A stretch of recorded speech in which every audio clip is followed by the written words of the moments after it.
Hello everyone, আসসালামু আলাইকুম। সবাই কেমন আছেন? আজ হচ্ছে মে মাসের 31 তারিখ, আর মে মাসের 27 তারিখে হচ্ছে আমাদের ম্যারেজ ডে ছিল। তো সেদিন রোমান ঘূর্ণিঝড়ের কারণে হচ্ছে অবস্থা খুবই খারাপ ছিল, তো আমরা সন্ধ্যার দিকে বের হতে পারিনি। মনটা দুজনের খুবই খারাপ ছিল। তো আজকে হচ্ছে ম্যারেজ ডে উপলক্ষে হচ্ছে দুজনাকে ট্রিট দিব, ছোটোখাটো একটা। আর আজকে ফ্রাইডে ছিল, খুবই জ্যাম ছিল রাস্তায়, খুবই বিরক্ত লাগছিল, যা বলার মতো না।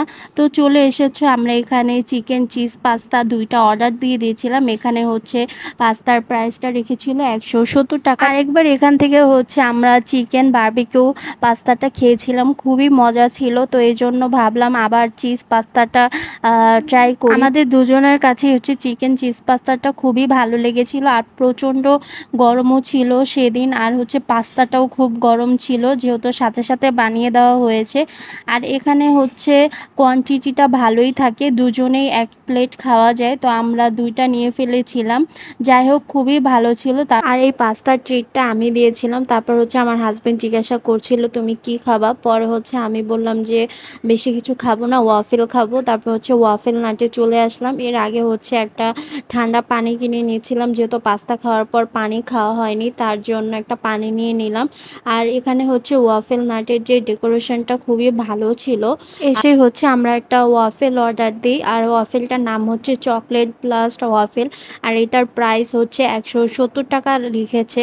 দেখা যাক এখানে টেস্টটা কেমন হয়। ওয়াফেলটা অর্ডার দেওয়ার পর হচ্ছে আমাদের হাতে হচ্ছে একটা কালো রিমোটের মতন দিয়েছে, আমি রিমোটই বললাম, নাম জানি না। তো এই সিস্টেমটা আমি নতুন দেখেছি।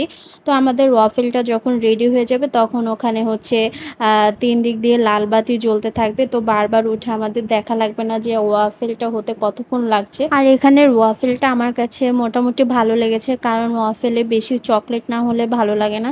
তো এটাতে চকলেটের পরিমাণ আমার কাছে খুবই কম লেগেছিল, এবং টেস্ট ভালো ছিল মোটামুটি, কিন্তু চকলেটটা আরও বেশি হওয়া দরকার ছিল, সেই হিসাবে প্রাইসটা একটু বেশি রেখেছে। এখন হচ্ছে আমরা বাসার উদ্দেশ্যে রওনা দিব। তো অনেক রিস্কাইকে জিজ্ঞাসা করছিলাম যাওয়ার জন্য, কেউই যেতে রাজি হচ্ছে না।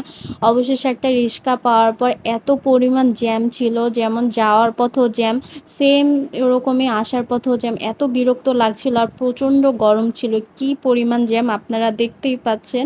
অবশ্যই জ্যাম পার হয়ে চলে আসলাম। তো আমার ভিডিওটি আজ কেমন লেগেছে অবশ্যই কমেন্ট করে জানাবেন, এবং আমার চ্যানেলটি সাবস্ক্রাইব করবেন।